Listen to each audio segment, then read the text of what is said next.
اما بعد فاعوذ باللہ من الشیطان الرجیم بسم اللہ الرحمن الرحیم فقلت استغفروا ربکم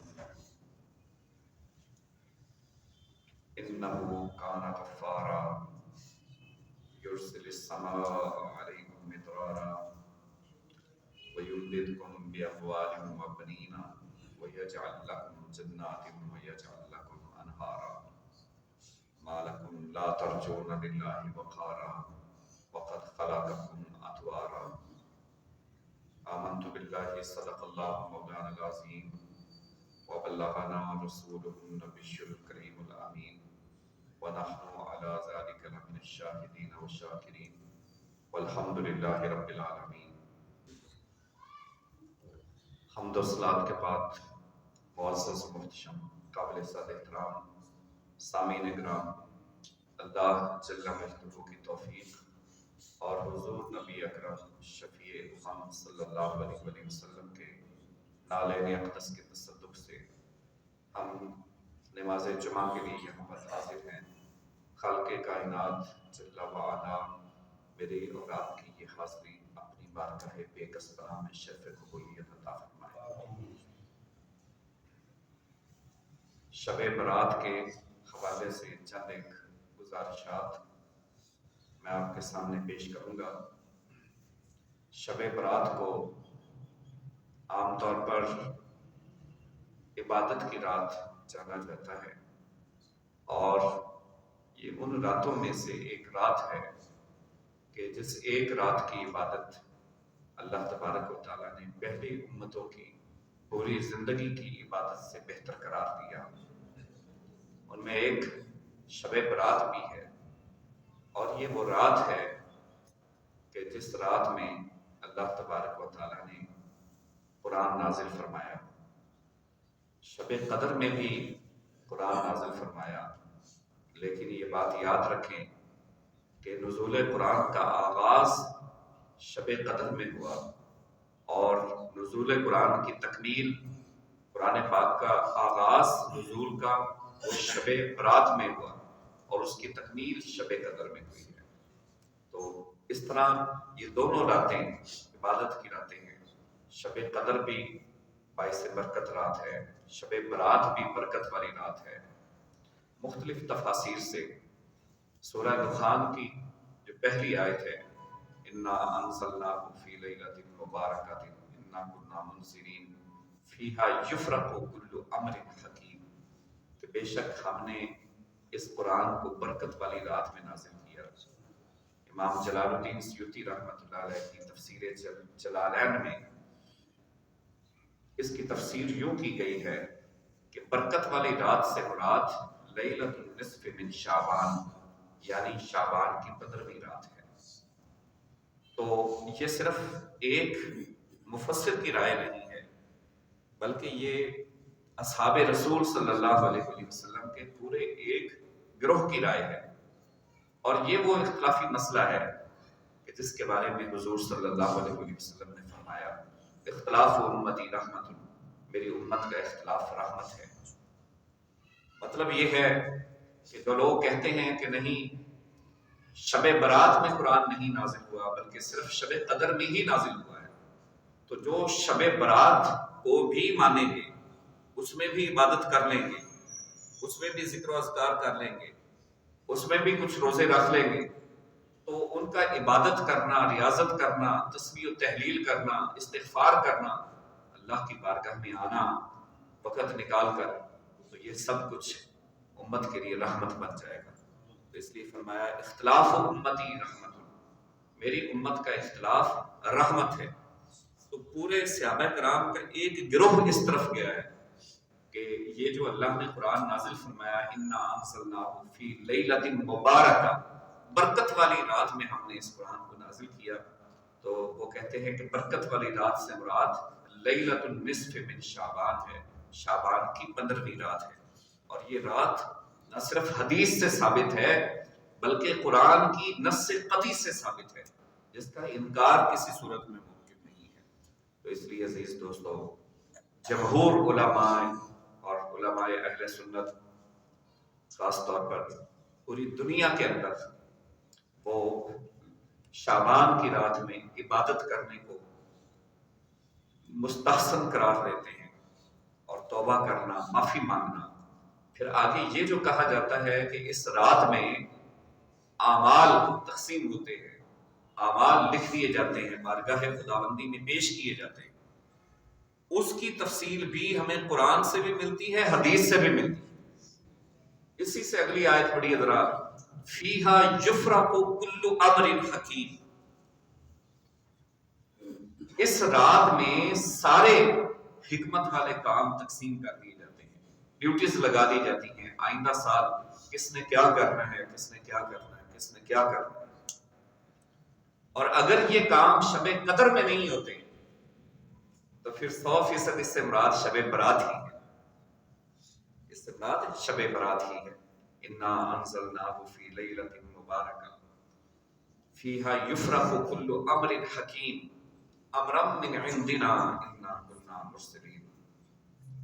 وہ کام جو اللہ نے آسمان دنیا سے نازل فرمائے ہوتے ہیں تو وہ لوگوں کے درمیان تقسیم کر دیے جاتے ہیں. اور پھر اس کی تفصیل یہ ہے کہ جب آپ صلی اللہ علیہ وسلم رات کو عبادت کیا کرتے اور دن کو روزہ رکھا کرتے تو آپ سے پوچھا گیا کہ حضور آپ دن کو روزہ کیوں رکھتے ہیں؟ تو آپ نے فرمایا کہ میں یہ رات عبادت میں گزارتا ہوں کیونکہ اس رات میں اعمال خدا کی بارگاہ میں پیش ہوتے ہیں، اور دن روزے سے گزارتا ہوں تاکہ اگر رات کو اعمال پیش کیے جائیں تو میں عبادت کی حالت میں ہوں، اور دن کو اعمال پیش کیے جائیں تو میں روزے کی حالت میں ہوں. پھر اللہ تبارک و تعالیٰ تو اپنے بندوں کی انعام کو دیکھتا ہے. ہو سکتا ہے ایک انسان کوئی گناہ گار ہو، اس کی پچھلے سال کے جو معاملات ہیں وہ اچھے نہیں گزرے، لیکن اللہ فرشتوں سے پوچھے کہ بتاؤ اب میرا بندہ کیا کر رہا ہے، اب وہ کس حالت میں ہے. فرشتے عرض کریں کہ اللہ اب وہ تیری بارگاہ میں آنسو بہا رہا ہے، اب تو وہ تلاوت قرآن کر رہا ہے، اب تو وہ درود و سلام کے نذرانے پیش کر رہا ہے، اب تو وہ روزے کی حالت میں ہے، اب تو وہ قیام کی حالت میں ہے. تو اللہ بڑا مہربان ہے. انہ کان غفارا. تمہیں نہیں پتا کہ میں غفار ہوں، میں بخشنے والا ہوں. ہو سکتا ہے وہ فرما دے کہ اے فرشتوں پچھلے کو چھوڑو، چلو اب کو دیکھو، اب تو وہ میری بارگاہ میں آ گیا، ہم اس کی بخشش اور مغفرت لکھ دیں. اور ایسا ہوا ہے. حضرت ذوالنون مصری علیہ الرحمہ فرماتے ہیں ایک مرتبہ ہم نے دیکھا کہ پانی میں ایک بچھو تیر رہا تھا، اور پھر اچانک ایک کچھوا آیا اور وہ بچھو اس کے اوپر سوار ہوا اور وہ اس کو لے کر دوسرے کنارے کی طرف بڑھ گیا. بہت بڑا بچھو تھا. ہم حیران ہوئے کہ یہ کیا معاملہ ہے کہ بچھو کو اچانک ہی کچھوا آیا ہے، اچانک ہی بچھو نمودار ہوا پانی کے اندر، اور اس کو اس نے سوار کیا دوسرے کنارے کی طرف لے کر گیا.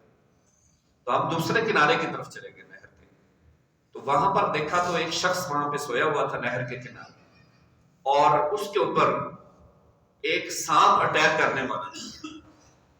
اچانک بچھو چلتا ہوا آیا اور جیسے ہی سانپ اس کے اوپر اٹیک کرنے کی کوشش کی، سانپ نے کاٹنے کی، تو بچھو نے زور سے سانپ کو کاٹ لیا.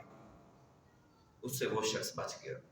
تو اس کو اٹھایا ہم نے، اس کو کہا کہ بھائی یہ تمہارے ساتھ معاملہ ہوا، دیکھو یہ ساتھ. تو وہ آہوزاری کرنے لگا، رونے لگا، گڑ گڑانے لگا. اور اس کے الفاظ تھے، حضرت ذوالنون مصری علیہ الرحمہ بہت بڑے ولی کامل ہوئے اور تابعین میں آپ کا شمار ہوتا ہے. وہ کہنے لگا کہ اللہ تو کتنا اپنے بندوں کا خیال رکھتا ہے. ایک گناہ گار بندہ جس نے میری زندگی گناہوں سے بچھڑی ہوئی، اگر اس کے ساتھ تیرا یہ معاملہ اتنا بڑا رحمت بھرا ہے، کرم والا معاملہ ہے، تو اپنے نیکوکار بندوں کے ساتھ کیا معاملہ کرتا ہے جو صبح شام تجھے پکارتے ہیں، جو صبح شام تیرا ذکر کرتے ہیں، لمحہ بھر کے لیے بھی جن کے زبان تیرے ذکر سے خالی نہیں ہوتی، لمحہ بھر کے لیے بھی جن کے دل تیرے ذکر سے غافل نہیں ہوتے، تو ان کے ساتھ وہ کتنا رحیم ہوگا، وہ کتنا کریم ہوگا. اگر گناہگاروں کے ساتھ اس کا یہ معاملہ ہے، حدیث قدسی ہے، اللہ فرماتا ہے کہ اگر لوگ کوئی بھی امت گناہ کرنے چھوڑ دے قوم، تو اللہ فرماتا ہے میں اس پوری قوم کو بدل دوں. جس قوم کے اندر کوئی گناہگار نہ رہے میں اس قوم کو بدل دوں اور اس کی جگہ پر ایسی قوم کو لے آؤں جس کے اندر گناہگار بھی موجود ہوں. تو عزیز دوستو، اس کا مطلب ہرگز یہ نہیں ہے کہ ہم گناہ کرتے رہیں اور پھر جو ہے وہ نہیں، بلکہ اس کا مطلب یہ ہے کہ اللہ تبارک و تعالیٰ کی رحمت سے انسان کو کبھی بھی نا امید نہیں ہونا چاہیے، کبھی بھی اس کی رحمت سے دور نہیں آنا جانا چاہیے. اللہ فرماتے ہیں کہ جب بندہ میری بارگاہ میں معافی مانگتا ہے تو پھر میری رحمت کو جوش آتا ہے، اللہ پھر اس کو معاف کرتا ہے. وہ غفار ہے ہی اس لیے کہ اس نے گناہگاروں کو معاف کرنا ہے. اور اگر معافی نہ ہو تو پھر صفت غفار بے معنی ہو جائے. آپ سوچیے، اگر سارے نیکوکار ہو جائیں، کوئی گناہگار ہی نہ رہے تو پھر وہ غفار کس لیے ہوگا؟ تو عزیز دوستو، اس لیے اگر اللہ نے ہمیں دنیا میں عہدہ دیا ہے، زندگی دی، مال و دولت دیا اور یہ نعمتیں دی ہیں، تو ہمیں اللہ کی بارگاہ میں حاضر ہو کر اس کی نعمتوں کو یاد کر کے ہمیں اس کی بارگاہ میں معافی مانگتے رہنا چاہیے، توبہ اور استغفار کرتے رہنا چاہیے. اور یہ توبہ کرنا نبیوں کا طریقہ ہے. جوانی میں توبہ کرنا، در جوانی توبہ کردم شیوائے پیغمبری، وقت پیری گرگ ظالم می شبت پرہیزگار. جب ہاتھ پاؤں آزاد کام کرنا چھوڑ دیں پھر اگر انسان توبہ کرے تو وہ توبہ کی کسی کام. آج آزاد اچھے ہیں، آج حالات اچھے ہیں، آج جوانی ہے، آج تندرستی ہے، آج صحت ہے، آج اللہ کا دیا ہوا سب کچھ ہے، تو اس لیے اب توبہ کرنی چاہیے انسان. آج ہم معافی مانگیں، استغفار کریں. اس لیے ہمارے نبی صلی اللہ علیہ وسلم نے فرمایا اللہ کی بارگاہ میں استغفار کیا کرو. میں 100 مرتبہ میں خود اللہ کی بارگاہ میں استغفار کرتا ہوں. ایک حدیث پاک میں آتا ہے میں 70 بار بھی استغفار کرتا ہوں، تو تم بھی معافی مانگا کرو. تو یہ آپ صلی اللہ علیہ وسلم نے معافی مانگنے کی ترغیب دی. امام غزالی رحمۃ اللہ علیہ کی کچھ باتیں میں آپ کو گوش گزار کرتا ہوں. آپ فرماتے ہیں کہ ایک خاتون تھی اور غریب خاندان سے اس کا تعلق تھا. ایک بادشاہ کو پسند آ گئی، بادشاہ نے اس کے ساتھ شادی کر لی. لیکن جیسے ہی وہ ملکہ بنی اس کے بعد وہ صبح و شام رونے میں گزارتے، صبح بھی روئے، شام کو بھی روئے، سجدے میں گر جائے، آہوزاری کرے، بار بار روئے، معافی مانگے اللہ کی بارگاہ میں. اس سے پوچھا گیا کہ تم اتنا زیادہ کیوں روتی ہو؟ اب تو تم ملکہ بن گئی ہو. اس نے کہا تبھی تو روتی ہوں کہ ملکہ بن گئی، اس لیے کہ اللہ نے مجھے اتنا بڑا عہدہ دیا ہے، یہ اس کا کرم ہے. میں تو اس قابل نہیں تھی، یہ کریم نے مجھے نواز دیا ہے، یہ اس کی مہربانی ہے. اس نے اگر مجھے اتنا بڑا عہدہ دیا ہے تو میں اگر اس کی بارگاہ میں رہوں نا تو اور کیا کروں. آپ صلی اللہ علیہ وسلم یہی فرماتے تھے. جب آپ ساری رات اللہ کی بارگاہ میں رو کر گزارتے، آپ کے پاؤں میں چھالے پڑ جاتے، تو ام المومنین عرض کرتی حضور آپ کو تو اللہ نے معاف کر دیا ہو، آپ کے اگلے پچھلے گناہوں کو معاف کیا ہوا ہے، آپ کے لیے تو جنت حتمی ہے، آپ تو جنت کے وارث ہیں، آپ کیوں ساری رات عبادت کرتے؟ تو آپ فرماتے افلا اکون عبدا شکورا، اے عائشہ کیا میں اپنے رب کا شکر گزار بندہ نہ بنوں؟ اگر اس نے مجھے اتنے بڑے عہدے دیے، اس نے مجھے اتنا کچھ دیا ہے، تو میرا بھی حق بنتا ہے کہ میں اس کی بارگاہ میں کہ بندگی ادا کروں.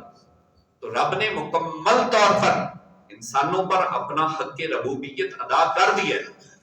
کوئی امیر ہے، کوئی غریب ہے، کوئی جس بھی گورا ہے، کالا ہے، جس بھی کیٹیگری سے تعلق رکھتا ہے، اللہ تبارک و تعالیٰ نے اس کو اس کی صلاحیتیں عطا فرما دی ہیں.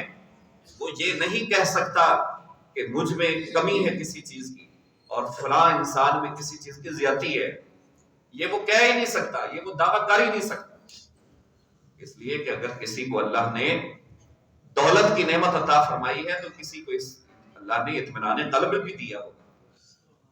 کسی کو اگر اولاد کی نعمت دی ہے تو کسی کو اللہ نے دولت کی نعمت بھی عطا فرمائی ہو، اور کسی کو اللہ نے جو ہے کوئی صلاحیت عطا کر دی، کسی کو کوئی صلاحیت عطا کر دی، تو انسانوں کے اندر اس نے مساوات رکھی ہے۔ یہ جو ظاہری فرق آپ کو نظر آ رہے ہیں تو بارگاہ خداوندی میں یہ فرق نہیں ہوتے۔ ان اکرمکم عند اللہ اتقاکم، اللہ کے نزدیک جو معیار ہے وہ تقوی کا معیار ہے، وہ شکلوں اور صورتوں کا معیار نہیں دیکھا جاتا، وہ پرہیزگاری اور تقوی کا معیار دیکھا جاتا ہے۔ اور جو یہ لے کر آتا ہے تو وہ اللہ کی بارگاہ میں بڑا ہے۔ بڑا وہ ہے بارگاہ خداوندی میں جو متقی ہے، جو پرہیزگار ہے، جو عزت والا ہے، جو معافی مانگتا ہے، جو توبہ و استغفار کرتا ہے۔ اگر نبی ہو کر کرتے ہیں تو ہمیں بھی تو ضرورت ہے نا۔ حضرت امام حسین علیہ السلام کے پاس ایک شخص آیا اور اس کے پاس اولاد نہیں تھی، اس نے وظیفہ پوچھا، کوئی وظیفہ بتا دیجیے، تو آپ نے فرمایا کہ تم استغفار کرو، اللہ کی بارگاہ معافی مانگو۔ تو یہ ہوتا ہے دوستو، یہ مختلف قسم کی جو مصیبتیں آتی ہیں، مشکلات آتی ہیں، گھر میں جو ہے وہ رزق کی فراوانی کا نہ ہونا، اولاد کا نہ ہونا، اور طرح طرح کے مسائل سے دوچار ہو جانا، اور روزگار کا ختم ہو جانا، معاشی تنگ دستی، یہ بھی اسی کا نتیجہ ہے سر۔ اللہ جگہ جگہ پر قرآن میں فرماتا ہے، قرآن پڑھیے آپ کو ساری چیزیں کھل کر آپ کے سامنے آتی جائیں۔ اللہ فرماتے ہیں من اعرض عن ذکری فإن له معیشۃ ضنکا، جو شخص ہمارے ذکر سے منہ پھیر لیتا ہے، ہمیں یاد نہیں کرتا، تو آپ کا کیا خیال ہے؟ اللہ تو وعدہ کر رہا ہے فاذکرونی اذکرکم، تم مجھے یاد کرو گے تو میں تمہیں یاد کروں گا، تم مجھے یاد کرو تو میں تمہیں یاد کروں گا۔ فاذکرونی، یہ جو فا ہے نا، اس کا مطلب یہ ہے کہ اگر تم مجھے یاد کرو گے تو میں تمہیں یاد کروں گا، نہیں کرو گے تو میں بھی تمہیں فراموش کروں گا۔ وہ فراموش کرنا کیا ہے؟ یہ طرح طرح کی مصیبتیں، اذیتیں، مشکلات، الجھنوں میں پڑ جانا، پتہ ہی نہیں چلتا اس کو، اسی طرح اس کی زندگی گزر جاتی، ایسی زندگی گزر جاتی، کیونکہ خدا نے فراموش کر رکھا ہے اس کو، اس لیے اس کو اپنی بھی خبر نہیں۔ تو جب بندہ خدا کو یاد کرتا ہے تو اللہ اپنے وعدے کے مطابق پھر اس سے کہیں زیادہ بڑھ کر بندے کو یاد کرتا ہے، اچھی محفلوں میں اس کو یاد کرتا ہے۔ فرمایا من اعرض عن ذکری فإن له معیشۃ ضنکا، جب تم میرے ذکر سے اعراض کرتے ہو تو پہلی سزا جو دنیا میں بندے کو ملتی ہے فإن له معیشۃ ضنکا، اس کی معیشت تنگ کر دی جاتی ہے، اس کا روزگار تنگ کر دیا جاتا ہے، وہ پھر طرح طرح کے جو ہے وہ ہیلے بانے، پھر ایسے وہ فراڈیوں کو موقع ملتا ہے کہ جو جادو ٹونے اور ان کو جو ہے ڈھونگ رچا کر لوگوں کو لوٹنے والے، ان کو پھر موقع ملتا ہے، پھر ان کے پاس جاتے ہیں کہ بندش ہوگی، بتائیں، دیکھ کر بتائیں، کوئی کتاب کھولیں، وہ بھی کوئی نہ کوئی کتاب کھول ہی دیتے ہیں، نہ کھلتی ہو پھر بھی کوئی نہ کوئی کھول ہی دیتے ہیں۔ تو غیب کا علم تو خدا کے پاس ہے، یا خدا نے جس کو عطا فرمایا، ما کان اللہ لیطلعکم علی الغیب ولکن اللہ یجتبی من رسلہ من یشاء، اللہ اپنے رسولوں میں سے جس کو چاہتا ہے اس کے لیے چن لیتا ہے، یہ خدائی انتخاب ہے۔ تو یہ علوم غیب اللہ کے پاس ہے، اور اللہ نے اپنے پروفٹس کو دی، یہ بندوں کے پاس نہیں ہے۔ یہ سب جو ہے نا جھوٹے دعوے میں فراڈ ہے، تو اس طرح کے فراڈیوں سے بچیں۔ کوئی کتاب کھولیں جی، کوئی بندش ہو گئی ہے، کوئی رکاوٹ ہو گئی، ہاں ایک بات تو سمجھ میں آتی ہے کہ بھائی آپ اللہ کو یاد کریں، آپ کو ذکر اذکار شروع کر دیجیے، آپ نماز شروع کر دیجیے، آپ توبہ و استغفار کریں، سب سے پہلی بنیادی بات تو توبہ کریں، اللہ کو منائیں، رب کو راضی کریں، اور رب راضی ہو جائے گا تو دنیا راضی نہیں بھی ہوگی تو پھر بھی کام سارے بگڑے ہوئے سمجھ جائیں گے۔ تو دنیا کو راضی کرنے کے لیے چل پڑیں گے تو دنیا تو دوستو راضی نہیں ہوگی۔ اس لیے امام حسین علیہ السلام نے، آپ نے اس کو فرمایا کہ تم توبہ کرو، معافی مانگو اللہ کی بارگاہ۔ اللہ کی بارگاہ میں گر گیا، رویا، گڑ گڑایا، اللہ نے اس کو نورینہ اولاد کی نعمت سے نواز دی۔ تو آپ سے پوچھا گیا کہ حضور آپ نے کون سا وظیفہ عطا فرمایا تھا؟ آپ نے فرمایا کہ میں نے تو قرآن سے دیکھ کر تمہیں وظیفہ دیا، تو وہ استغفار کہ اللہ قرآن میں فرماتے ہیں، یہ ابھی میں قرآن کی آیت دیکھ رہا تھا اس سامنے، سورہ نوح کی آیت ہے، اللہ فرماتے ہیں فَقُلْتُ اسْتَغْفِرُوا رَبَّكُمْ، میں تمہیں کہہ رہا ہوں، اللہ فرماتے ہیں کہ میں تمہیں کہہ رہا ہوں استغفروا ربکم، تم اپنے رب کی بارگاہ میں استغفار کرو، معافی مانگو اپنے رب کی بارگاہ میں، پھر کیا ہوگا؟ انہ کان غفارا، وہ بہت بڑا غفار ہے، بخشنے والا ہے۔ جب تم معافی مانگو گے